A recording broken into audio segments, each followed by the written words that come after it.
What's going on, guys? My name is Scott and welcome back to FudgeMuppet. We saw how much you liked our brand new build last week, so we've decided to give you another brand new Skyrim build, so strap in for the Outsider.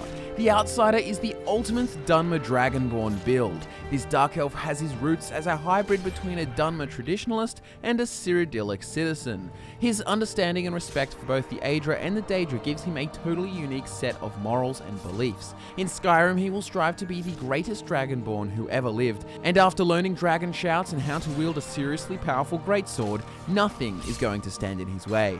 Before we get into the build, be sure to check out the description. There you can move about between the sections of the video to get to the parts you need when making the build. I also want to let you know that we really want to make more new builds like this and continue to make amazing daily Fallout and Elder Scrolls videos on this channel, but YouTube is hitting us very hard with this demonetization stuff. As a result, we're going to be starting up a Patreon for those who want to help us out, but fret not, because all of our content will remain free for each and every one of you, and we'll want to keep hustling it out regardless. The link is in the description for those who want to help, and we'll have more info on all this coming, but for now, let's kick things off with the Outsider. Here's what you need to know about the race, standing stone, and stats. The Outsider is a Dunmer of Morrowind, which means he will have a natural built-in resistance to fire. 50% that is. It also means he can call on his ancestors' wrath to deal 8 points of fire damage per second for 60 seconds to anyone who comes too close once per day. As a Dunmer, he gets a bonus of +5 to alchemy, which will benefit the skill set of this build.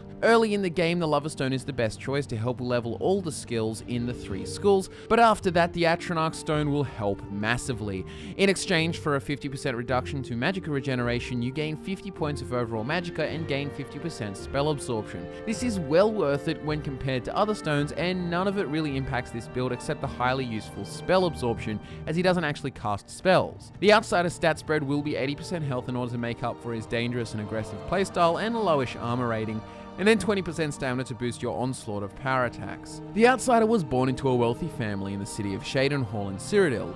His upbringing was very much a hybrid of modern imperial culture and his own traditional Dunmer heritage. His family's wealth meant he never truly had to work to provide for his family, but as a warm-hearted and generous family, the Outsider felt obliged to contribute to the community. His father ran a construction business in the town that was very busy, but he definitely didn't need his son's help. He was getting a lot of work rebuilding following the impacts of the Great War, of course. He would rather his son contribute to their society in other ways, and so he did. The Outsider volunteered from a young age at the Great Chapel of Arkay.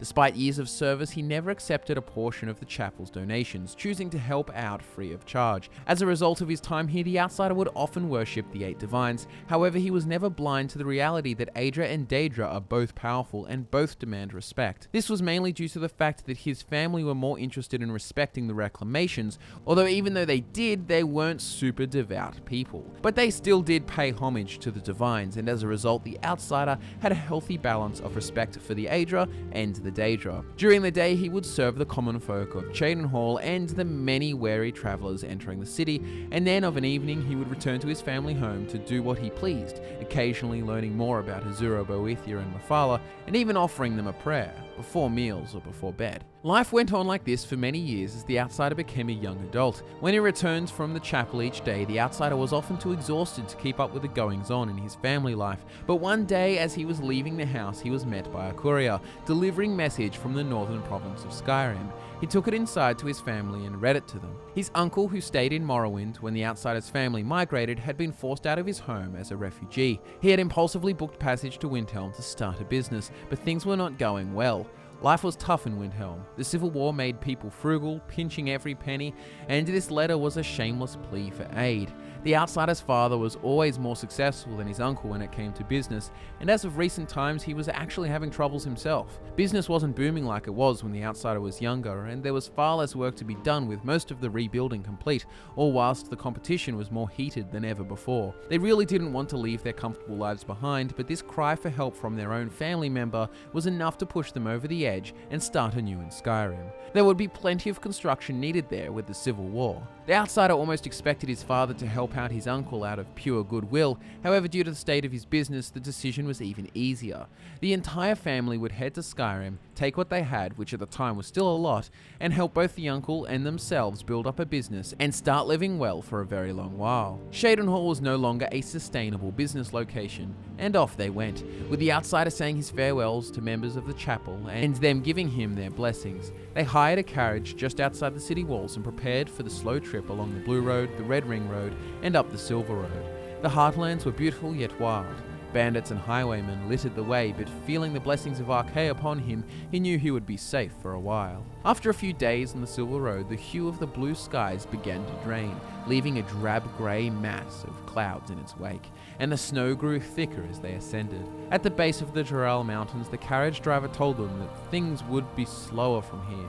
The snows were thick and the wheels were dangerously close to getting bogged in the damp dirt beneath. The outsider and his family wrapped themselves in cloaks they had purchased as they passed through Bruma. Heading higher into the mountains for quite some time, they decided to set up camp. They shared around the last of their food and rugged up to sleep. The plan was to stop at Iverstead on the way through to Windhelm so they could rest in a proper featherbed and eat salmon freshly fished from the lake. The outsider salivated at the thought. The next morning, the outsider was ripped from his sleep by the sound of his brother screaming. A battle was unfolding right on top of them, men in blue cloaks retreating from the Imperial soldiers. The four of them sprung to their feet, but as they raised their hands in truce, an arrow took his mother through the chest.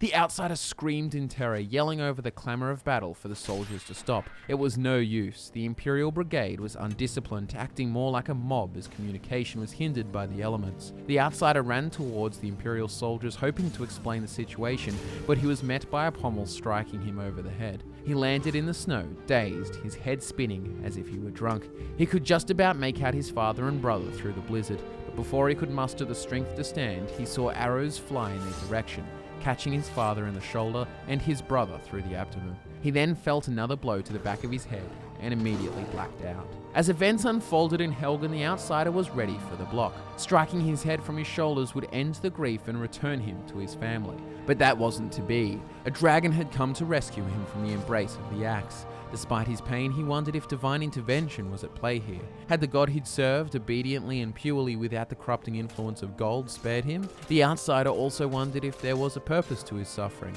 a reason for things to be happening the way they were. Eventually, this suspicion became confirmed to the outsider when faced with the realization that he is Dragonborn. The awful events which had just transpired must have been a sign of his spiritual death and rebirth.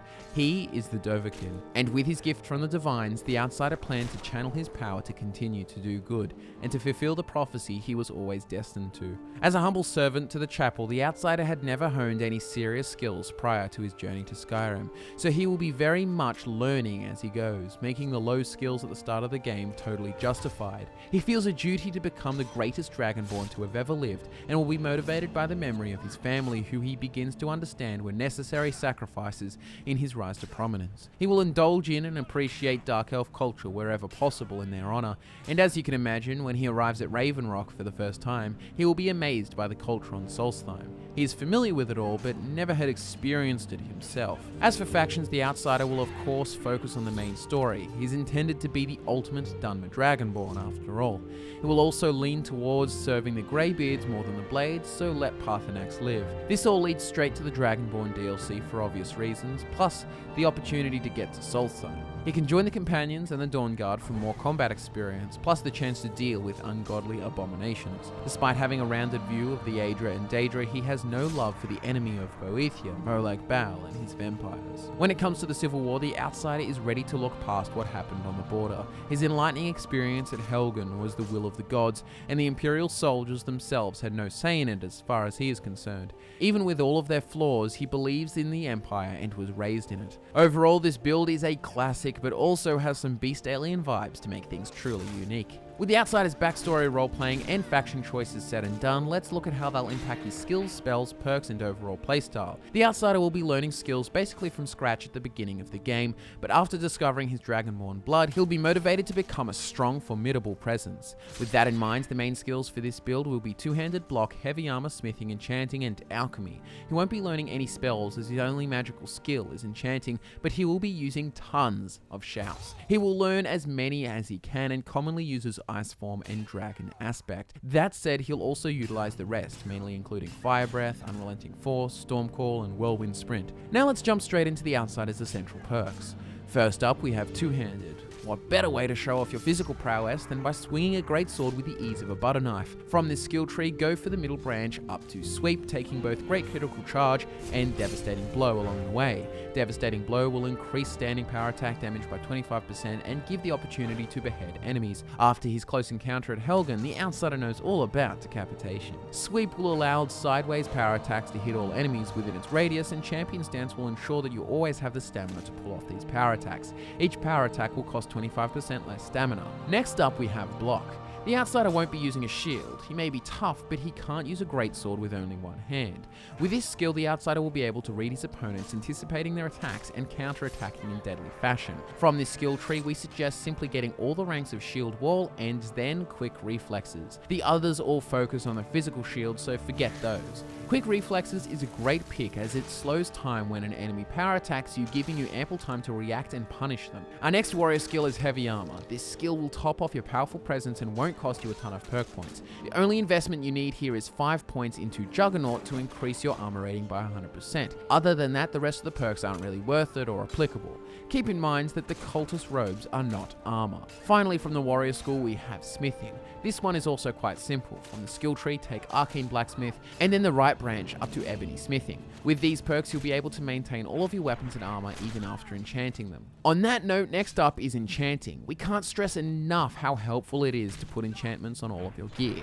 Except for your Cultist robes, you'll want to add enchantments to all your items. So from this tree, we recommend taking the left and middle branches. Having Fire Enchanter, Frost Enchanter, and Storm Enchanter will make the Chaos Damage enchantment on your greatsword considerably stronger, and with extra effect you can put 2 enchantments on each of your enchantable items. Last but not least, we have Alchemy. If this build wasn't powerful enough, a thorough knowledge of alchemical concoctions can add a real punch to your effectiveness in combat.